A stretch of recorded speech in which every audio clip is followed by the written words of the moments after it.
Come and see this.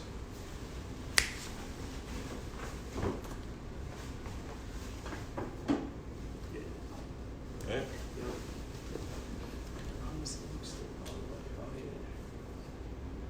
Gene, what's going on, man? How you doing? Sis, what's up? How you feeling? Hello, hello.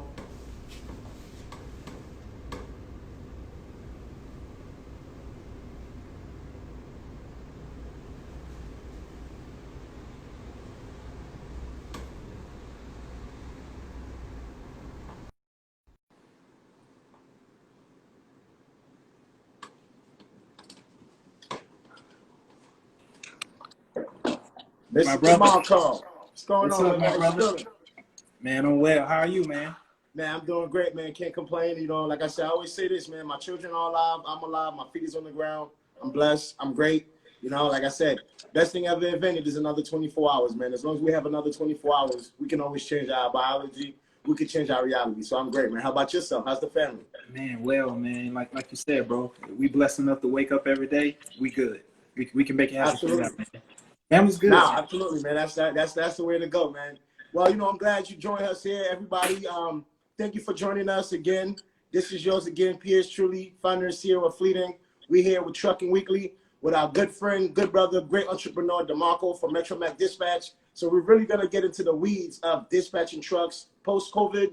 Demarco is running MetroMax Dispatch, where he helped tons of owner operators find good freight, keep their trucks moving, keep their operations super lean, and minimize paperwork. So we really want to get into this, man, because I think that's one of the big things, one of the challenges for owner operators is just so much that they have to do. And this world got this misconception that truck drivers just drive, right? But the reality is truck drivers do more than just driving. So it's a pleasure to have you here, man. Before we go into anything, man, just let me know. I mean, you tell the audience a little bit about yourself. How did you get into trucking? How did you end up falling in love with it? Yeah. So, number one, appreciate everyone joining right now. But, background is really in corporate finance. I got in trucking in 2016. I started on the asset-based side, CCM trucking and the money trucking. Pretty much built an asset base up to 20 trucks, and decided to get in the services side.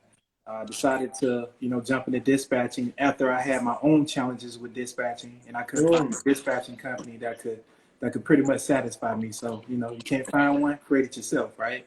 Correct. So created MetroMax, did something very creative with it in terms of having it supported from India. Went to India, trained them on the transportation industry and the ability to dispatch in order to offer owner operators a more affordable service that still gives them the same quality as far as truck dispatching, but helps their bottom line. And Absolutely. we launched MetroMax Dispatch, man, in early 2009, late 2018, kind of around that time frame. And man, we just grew like wildfire, man, really through referrals and cold calling. We started with my fleet, and then we added a couple friends, and they referred a couple friends, and lo and behold, man, by the end of 2018, over 100 trucks on the dispatch. Wow. And currently we're a little north of 170 trucks on the dispatch every day. So, Congratulations, man. Congratulations. That's huge, man. So for me, let me go straight into that. You say your background was in finance and you got into trucking, right? Because this is always interesting for the audience, for people that are listening, the entrepreneurs that are listening. People always have this idea that they have to know trucking in and out to actually get into trucking to start making money. So, I mean, you proved that is not true. Your background is in finance. I mean, you already know how to manage money. You understand money. But seeing the opportunity, what is it that makes you stay in it? Because trucking is very challenging, right? It really is. This is not a walk in the park. So what is it that kept you in there to now being able to have over 100 trucks under management? The biggest thing was, just touching the people, man. The feeling you get in terms of building a company from 0 to 100 is unbelievable, right? And just having the opportunity to employ people and, provide them, the ability to generate income is what really attracted to me. And with trucking, you can do it fast. I mean, as soon as you get a truck, you get a driver, right? Some people look at it like, hey, I'm just paying the driver, but no, you're paying someone who works at a factoring company salary, someone who works at an insurance company salary. You know, you got all these different verticals that's associated with your trucking company performing. And so I fell in love with it because, you know, ultimately, you know, it provided me some passive income, and secondly, it allowed me to, you know, add value to different people's lives by also adding value to my life. So Amen. that's why I enjoy trucking. Yeah. Amen. Say that again. I think, you know, same thing for me, man. You know, trucking has, man, what trucking has done for me, man, I can't really even start talking about that, because trucking took me from literally like straight marginalized poverty, like the worst of the worst communities you could think of, to now being a CEO of a company. So you're absolutely right about that. There's a huge opportunity in trucking, especially all the entrepreneurs out there that are listening, that's thinking about getting into trucking. You know, yes, there is a lot of things that you need to learn, but it's not rocket science. You got guys like DeMarco that have done it.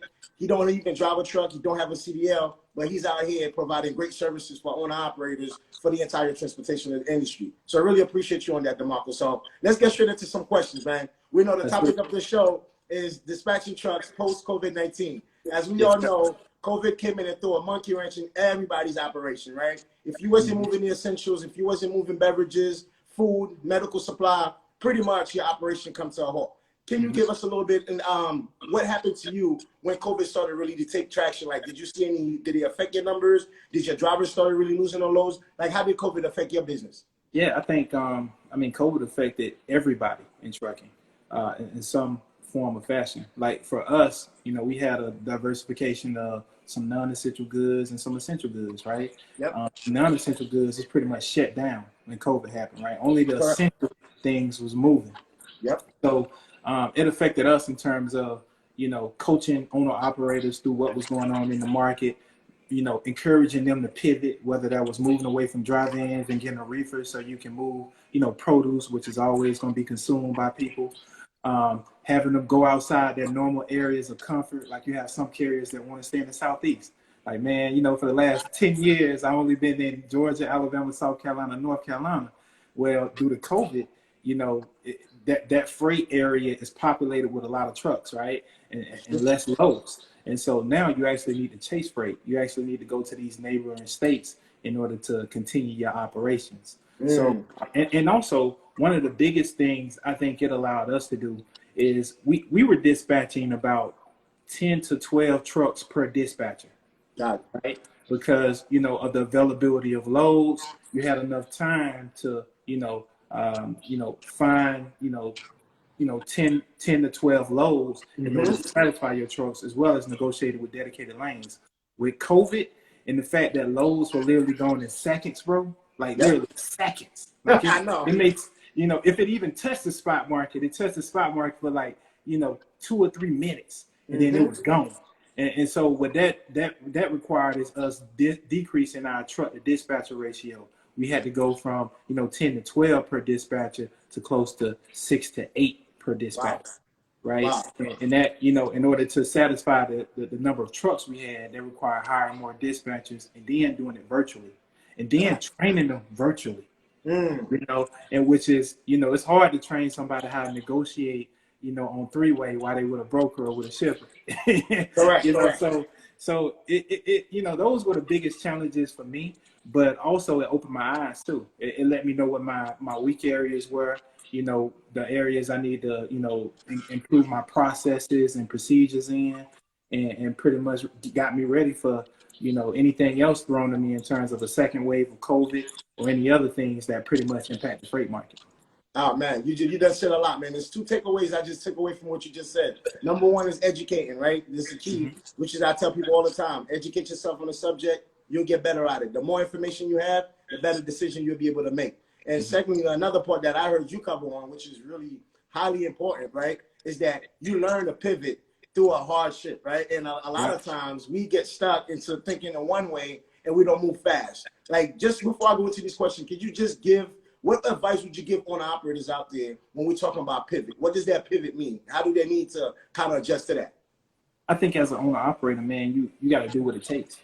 I don't think unless you find a way to attach your company to essential goods, right? Something like water freight, chicken, products and commodities that are always continually move. And even those commodities was affected, right? Because with COVID, some of those distribution sites had to shut down, right?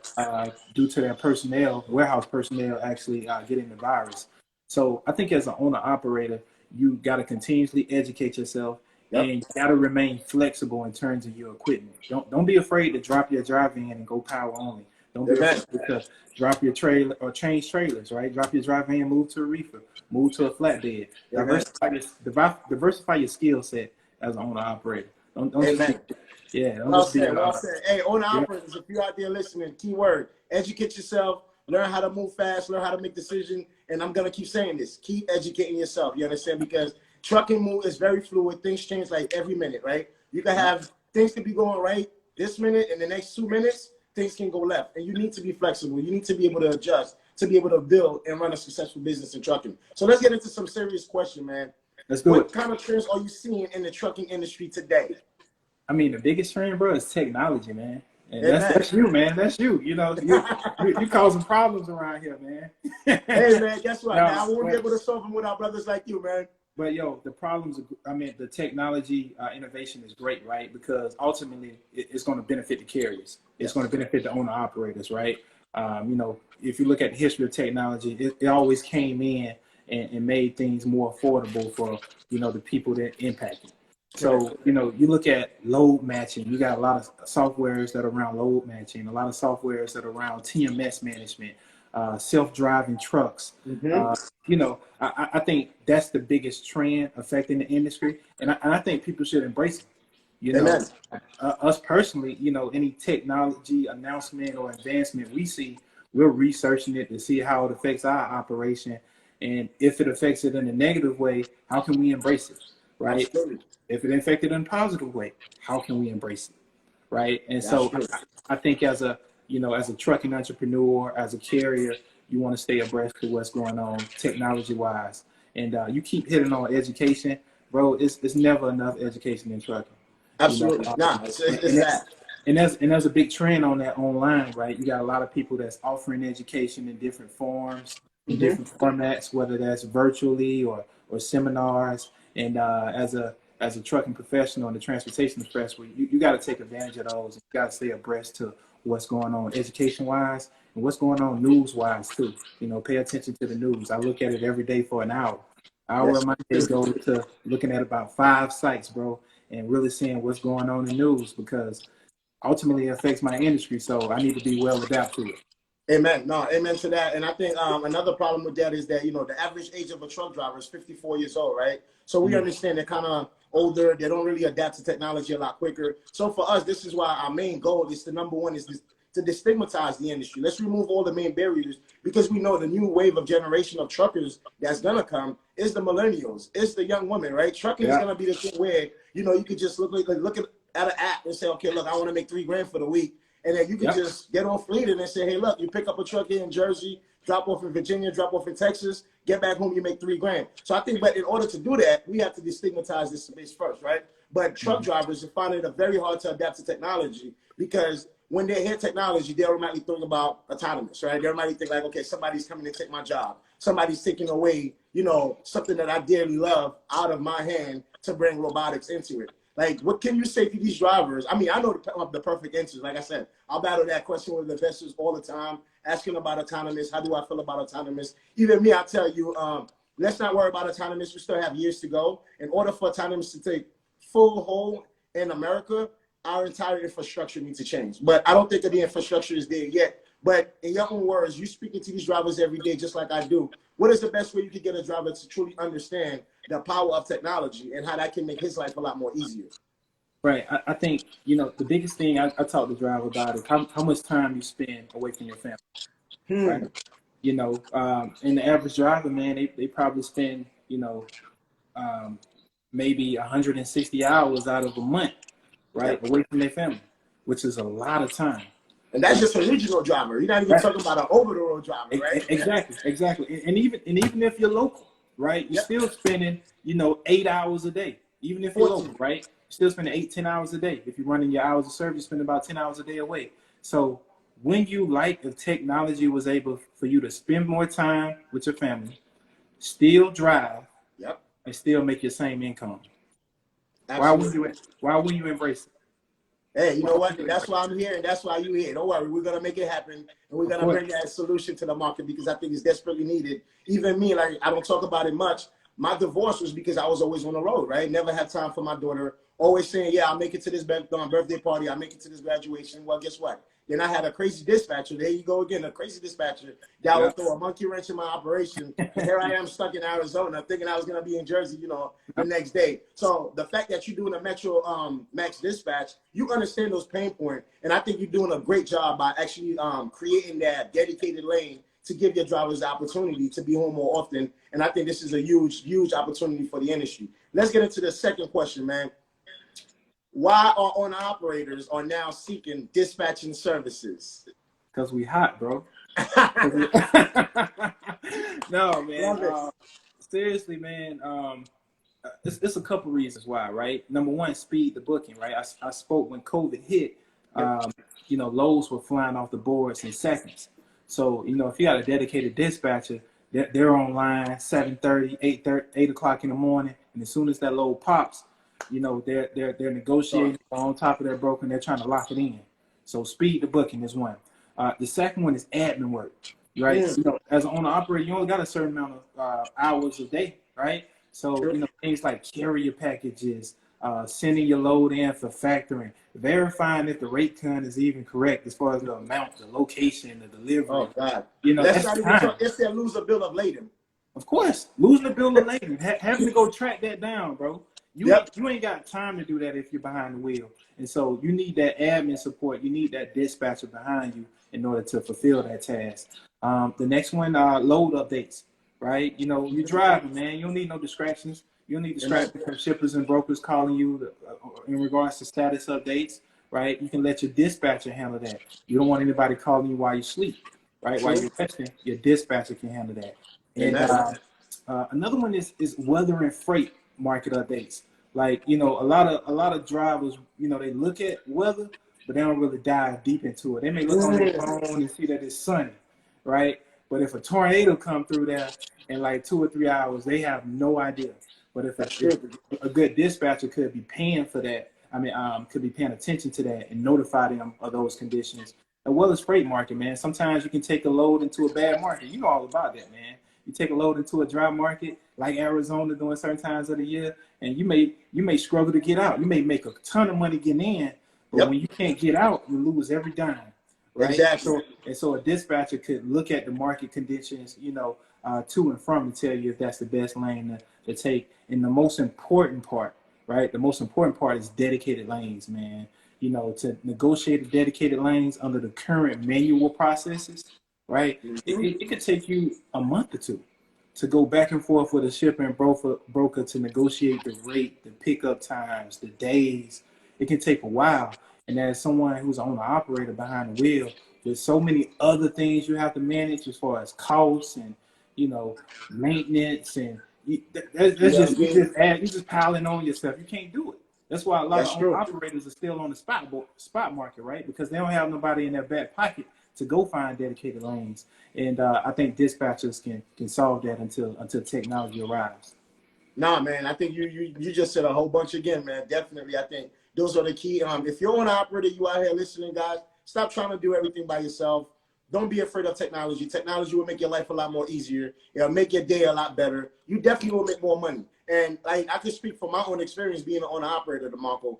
People don't understand. It's not easy, man. Like, you're making 1,000 calls per day, right, to get a load going, and then you have to make another 1,000 calls to get another load coming back. Like, you understand? And the mess up thing is that you have brokers giving drivers, you know, giving me the same load, and they're giving that same load to 5 other drivers. And here I am, just drive a whole hour and a half to get to a shipper to pick up a load. And when I get there, there's 6 other drivers. Then they sit with that same PO number. So I think it's very important that truck drivers have a true technology in their back pocket, have a dispatching system in their back pocket to make their life a lot more easier, to make the operation. So congratulations on what you're doing on that. once again, I think this is exactly what fleeting is aiming to solve, to give that driver his peace of mind back, to give him his life back, allow him to make as much money he want, and allow him to spend that quality time with his family. And also, you know, drivers don't have no good food options on the road, right? Why would you want to be on the road 30 days eating hot dogs and burgers from Travel of America, which is the nastiest food that you can eat out there? So I think it's very important. We have to let these owner-operators know that you exist, fleeting exists, that they no longer have to do all these back and forth calling, managing all these paperwork. They can actually get their rest and run their business in a much more efficient way, man. So that's great stuff right here. So back to that dispatching. So how does the owner-operator find a good, fairly priced dispatch? As we understand, right, there's a lot of other companies out there providing dispatch services. Even me, when I was an owner-operator, I never used a dispatch service because I'm like, whoa, 13, 10, 15% that these dispatching companies are charging you to book your truck. So maybe that's why some drivers just say, hey, you know what, I'd rather do it alone, because drivers realize that they got everyone in their pocket, right? You have IRS, you have regulation, right? You have Department of Transportation, you have ELD. There's so many things, fuel, toll, truck maintenance, truck payment, all these things this driver have to worry about. The last thing a driver wants is to work with a dispatch company that's going to come and say, hey, look, I need 10, 15% of that growth. So the question is really, how does an owner-operator put himself in a good position to find a fairly priced dispatch? The first thing the owner-operator should look at is their pain points, right? You know, what are your pain points in your company, right? And then based on those pain points, you go find a dispatching company that solves those pain points. Could be freight. That could be just doing paperwork. You can find your own loads. Maybe it's just doing the carrier package when it comes in, right? So it's really, as an owner-operator, finding your pain points and then finding the dispatching company that specializes in your pain points for the most affordable price. Because like you said, right, 1% of dispatch fee equals $2,000. Right, 1% of dispatch fee equals $2,000. So if you can cut that expense, right, you save a lot of money, right? You take out 8%, that's $16,000, right? And so, like, you know, as a truck owner myself, you know, I struggle with that, right? When I was going to look for a dispatching company, you know, guys were trying to charge me like 8 to 10%, and I'm like, man, y'all crazy. Like, you know, bro, like that's pretty much, that'll cut my net margins in half. That's my margin, exactly. It'll cut me in half, right? So why would I take that deal? I would rather just keep things as is, like you said, right? Because I can't absorb that cost. So, you know, some dispatching companies, you don't need them for everything. And it's just, you don't need them for everything. In the end, you know, you pick the ones you need for select things. If they're too expensive, you pick the a la carte, and then you get them down. Like, I honestly feel like it's kind of hard to be a owner operator and pay over 7%. I think it's hard. I think it's highway robbery, if you ask me. Yeah, I really do. I think you got to get lower than that. And I think if someone is charging you, the performance level has to be pretty high, right? Not in just gross, right? Because you hear a lot of people talk about gross revenue. I can generate you know, $10,000 a week. That doesn't matter. Right? Gross revenue doesn't mean nothing. It's all about rate per mile. That's right. If a dispatcher can't get you a quality rate per mile, then they're not worth your payment. And so you got to evaluate your dispatchers on the rate per mile, not about the gross revenue number. And I think you hold them to what they say. You know, you say you can provide X, Y, Z. When I sign up with you, I expect X, Y, Z. Man, listen. And if you don't deliver on that, then, you know, we have to continue another route. No, but you see, but the one thing I've learned though is that you have that empathy for truckers because you got your own fleet, you have your own operation, so you know what those costs are, though, right?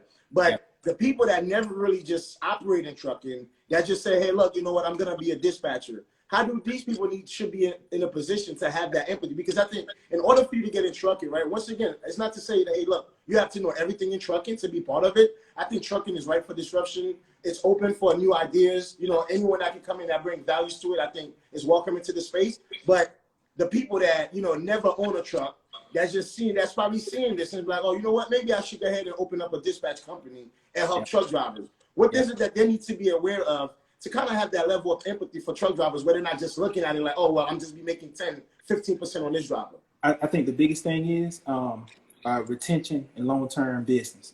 if you charge them so much that they go out of business fast, what position that leaves you in? Correct. Right. So you need to think about charging them a fair rate so they stay in business longer. Yes. Right. And you need to add services around that trucking company to make them successful. Because as Yes. long as they're rolling, you're rolling. Amen. And so, that's the biggest thing I think dispatchers should look at. Look at the pain points of a carrier, and then how can you solve them, right? And then if you can solve them, you have no problem recruiting carriers. We got a wait list of carriers, and it's probably some on this live that wake up all the time trying to sign up to our services, and it's just a good position to be in because we come in at an affordable rate and we offer value add services. And when you master that in your business, you do have wait lists, and you are able to get quality carriers and clients to dispatch, and you get long-term retention of those clients. And that should be the goal of any dispatcher. Nah, amen. So a key word, man, volume and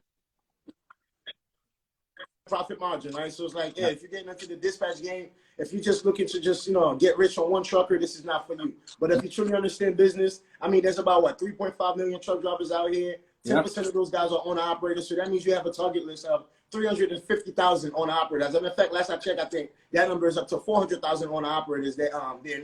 And if people truly understand the concept of volume and profit margin, and like you said, building a great system that add value to their businesses and build that retention a lot longer, I think a lot of individuals will be very successful in trucking, as opposed to looking at that truck driver because people do have this idea that they'll look at a trucker like, okay, this guy don't know no better, so I'm going to do X, Y, and Z and think I'm going to rip them off. And the reality is some truck drivers don't know no better. And this is why we talk about education is very important. Drivers need to understand. For me, there's one thing you hear me talk about is unit economics, right? If you don't understand your unit economics, how can you know if you're running a good business or not, right? So too often drivers, or they'll speak to a dispatcher, or they'll see a load on a load board. Yeah, it's paying $2,000, but where's that load going, right? Or you running north? Do you have to pay toll? Or you gonna run on mountains? Or you gonna burn a lot of fuel? Drivers don't pay attention to these things. And I think the more drivers can educate themselves on those unit economics, and even the people that are running dispatch companies, if they understand those unit economics, I think they can always find a fair balance,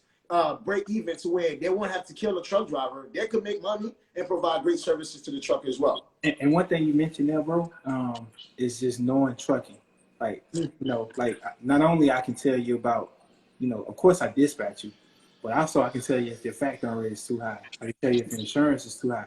That's a value add, right? That I think as a dispatching company, you want to be able to do. You want to be able to help your client save as much money as possible to afford your service, right? Make as much money as possible to afford your service. That should always be your goal, helping them save money and make money to afford you. And I think if you focus on that as a dispatcher, you'll be okay.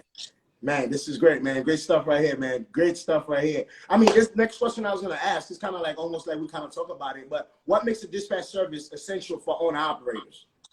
Yeah. I think the biggest thing is time. You only got, I'm gonna stamp it right there. I'm gonna nail that one in the coffin. You only got so much time in the day to drive and do everything else. Yep. Right. So, if you want to maximize your revenue and pretty much your profit margin and how much you can generate, focus on driving and and leave that other time to someone else to help make you more money. And that's why I think dispatching is important. Great question. Great question. Now, there go the magic question right here, man. So, do you see larger motor carriers relying on dispatch services? Yeah, they already do, man. I mean, they already do, bro. Like your Snyders, your Swifts, you name them, thousands of trucks. They got dispatchers. They use them for different ways, right? They may not use them necessarily to find loads because they got dedicated freight. They may just use them for administrative work. Road service, roadside assistance, right? You get a tire blown as a big trucking company. You call your dispatcher. They coordinate the roadside within the company. So, right now all companies need it, but they only need certain a la carte portions of that service in order to support their business, depending on what their business is. Amen. Amen. So I guess now our job is to apply the technology keep doing great things with the dispatch. And Yes, so sir. maybe we can bring those services to this larger corporation, man. I think this was great, man. Really appreciate it, DeMarco. I think this was a great conversation. Now, let's get into some other, like, let's get a little 5 minute and we just talk about, like, what is it that you've learned in trucking that you wish you knew before you got into trucking? Good question. Good question. The first thing I would think is I think I would like to learn a little bit more about equipment buying. You know, my first couple trucks I purchased. Okay. I wouldn't say I purchased them at the right amount. I wouldn't say I purchased it at the right location and with the right maintenance plan. And I think that cost me within my first year, right? Because, you know, you think that, hey, you know, it's a truck, fairly good amount, you know, high level value. My mechanic checked it out. I'm good to go. Like, Yeah, I didn't know what I was going to use the equipment for. So, you know, looking at it now, I would purchase based on what customer I'm trying to, you know, attract. You know, if I know I'm trying to get into the reefer lane, then I'm going to backtrack and make sure I got the right trailer for that reefer lane and make sure I got the right truck to pretty much operate that reefer lane. You know, reefer lanes are big on reliability, right? So a trailer can only be a certain age. A truck, you only want it a certain age or a certain mileage because if it breaks down with a reefer load, that's a big problem. well, That's that's a huge problem. So you can't put an old truck on a reefer lane. You can't put an old trailer on a reefer lane. It's like little tips like that. I wish I would have known about exactly what phase of trucking I wanted to get into that would have saved me tons of money.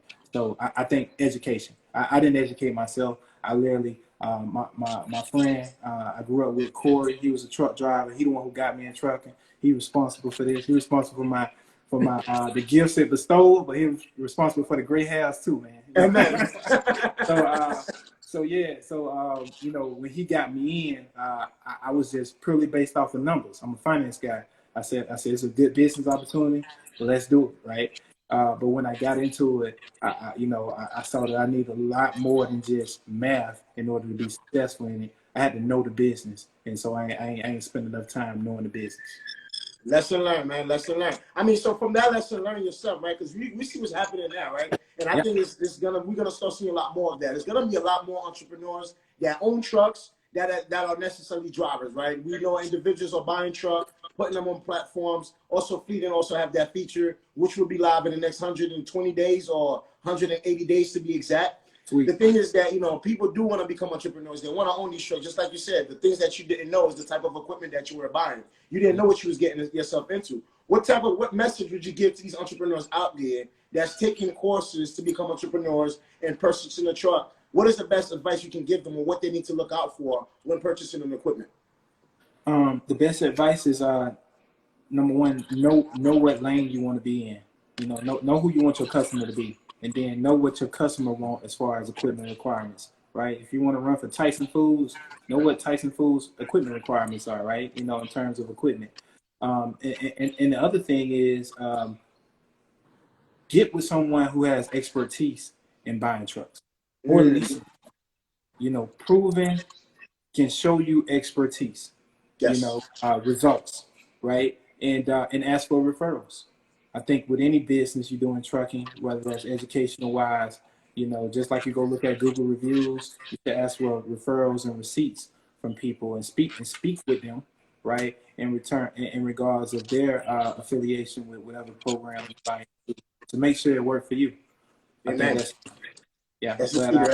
but I don't think it's one. And I don't think it's one course that's gonna tell you everything you need to know about trucking. It's just impossible. No, you gotta keep going. You learn every day. No, there's no way. But you should know enough to be able to research on. You should get enough out of a course or a program to be able to research on your own and close the gap. That's what I think you should look for. Amen. Well, another question. I mean, I think I have another 2 or 3 more. Right? What's your take on drivers out here trying to purchase cheaper trucks, $20,000 to $30,000 truck? What is your take on that? Do you agree with that? Or do you advise drivers getting a much more newer equipment that can last them a little longer and that can allow them to get better partnership? What's your take on that? You buy an old truck, you won't last. Simple as that. I'll be surprised if you're profitable. There are some gems. You may find some diamonds in the rough, but the majority of old trucks, you know, think about them. They're getting pushed away from the bigger trucking companies to go on the open market for sale, right? The bigger trucking companies have them as new trucks. Yep. They pretty much ran them in the ground, and they're saying, "Hey, here you go," right? You know. So at that point, you're taking on a lot of risks associated with those old trucks. If the old trucks was good, they would have kept them, right? So obviously, it's a benefit to buying a truck because your downtime is less downtime, more money. Some people think that, well, I'm saving on the truck note. Well, yeah, you are, but you're paying for it back in maintenance. That's true. Right? So you might as well just pay that more expensive note and have less downtime, where you can pretty much maximize the profit that you can make for that vehicle. So I'm all about buying new equipment. You know, 4 years or better. You know, I don't think you should go 4 years or older, and you know, a certain amount of miles is associated with that. No, same thing with me. I always educate people. People always come to me, Pierre, why are you telling me to get this expensive truck? I said, hey, look, if you want my advice, if you want to get a truck, I said, trust me, learn from me, right? I had that same problem. Did you talk about it? I had a 2007 International, and boy, that thing was a money grabber.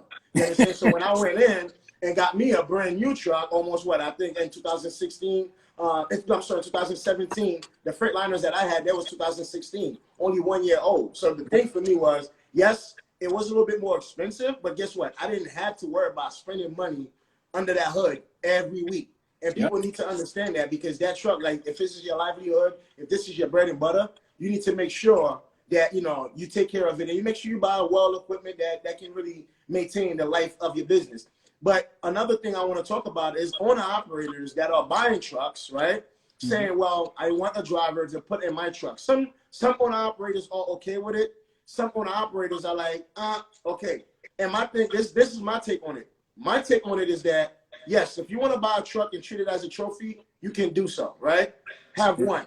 But if you want to be an entrepreneur, if you really want to get what trucking has to offer, why would you buy a truck and say, no, man, I don't want nobody to drive it, so I'd rather just let it sit here? So for me, I would say it's just like buying real estate. It's like buying a building, and you got a 4 apartment in that building. You live in one, but you leave the other 3 empty because you're like, nah, you know, I don't want to deal with tenants, so I'm going to just leave those apartments empty. What message do you want to give to these truck drivers when they're purchasing truck, as opposed to thinking that they're just buying that truck just for them as a trophy?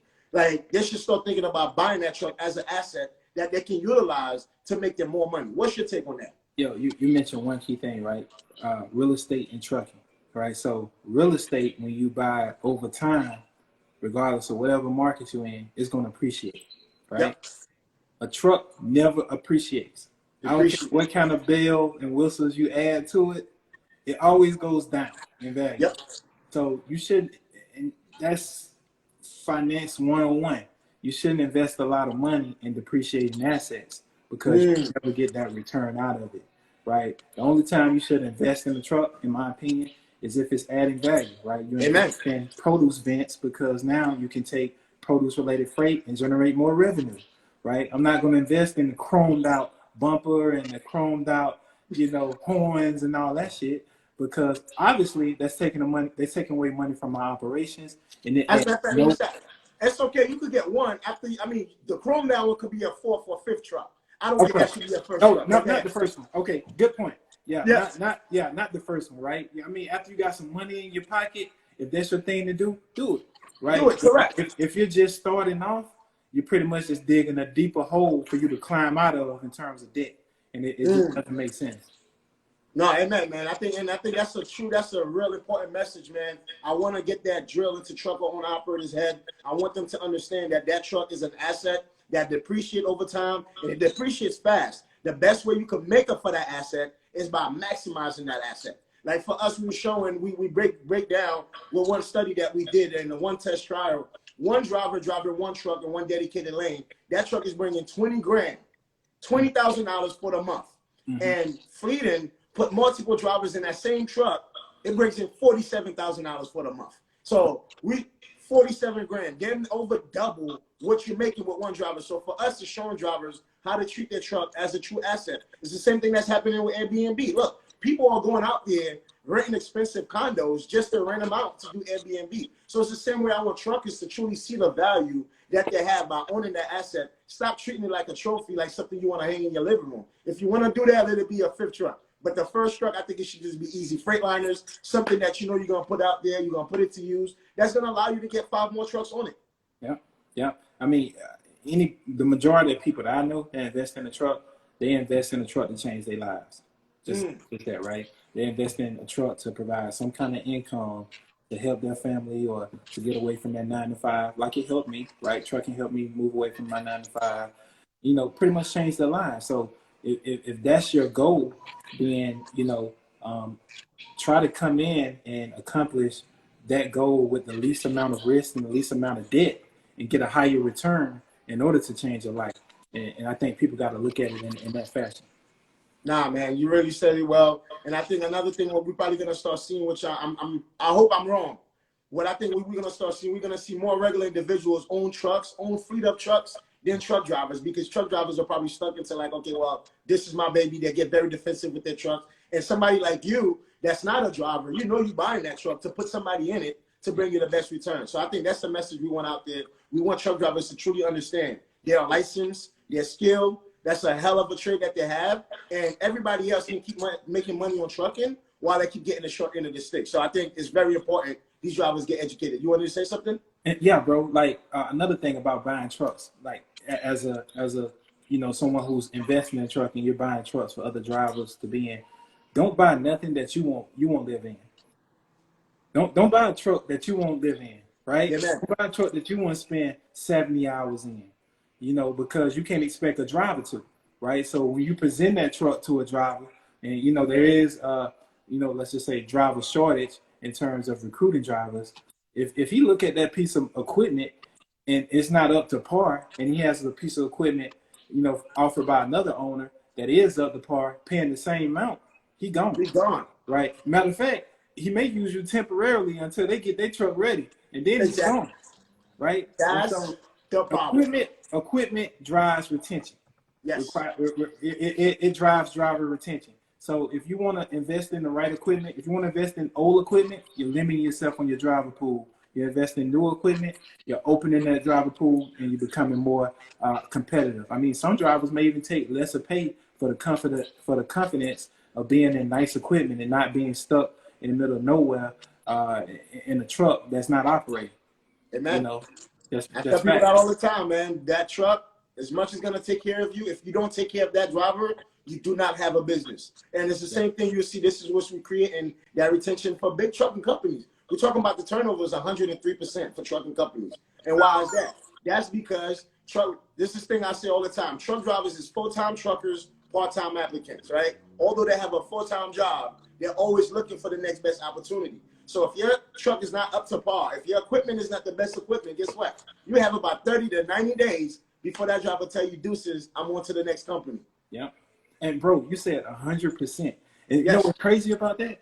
You got all these big trucking companies, right? And they still make up a small percent, right? Like 1% of the industry or something. Yep. But they make millions and billions of dollars, but they still can't crack that.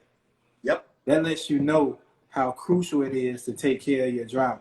Right? Yes. If they're making millions and can't crack it, sometimes it's not about the money, because they probably can pay more money than any small owner operator. Yep. Sometimes it is about the empathy, the ability to be flexible in terms of your operations that allow you to keep a driver, keep them happy, and also keep your business performing as well. No, exactly. And that's exactly what Fleeting offers. We help trucking companies keep their trucks fully maximized 24/7. We help them reduce their costs. They're spending $5 to $10 grand to hire one driver that will potentially leave in the next 30 to 90 days. You understand? Some of their trucks are underutilized. Most companies, their trucks 45% of the time are underutilized. Because remember, they're running one shift, and then that's 10 hours that truck is sitting down. And companies don't have that flexibility. So this is why, again, Fleeting, we give that driver the flexibility. We give him the ability to pick and choose who he wants to work for, a schedule that work for him, while also giving that trucking company access to those drivers and keep their trucks running 24/7. That's what attracted me to your company, bro, in terms of what you guys are offering, because I can look at my fleets. I can look at the trucks we dispatch, right? They go home on home time, the truck sits, right? It sits on the weekend. Anybody who knows dispatch, knows the weekend is when you make the most money. There you go. Them your money dates, right? So my truck is sitting on the weekend, the 2 days that it makes the most, and I haven't found a way to leverage them. And that's brother. And that's where fleeting come in, right? Because you can have drivers come in that truck, still make money for those 2 days, and have that truck back on Monday for my normal driver to get in. And bro, that's priceless. That's priceless. That's building that flexibility.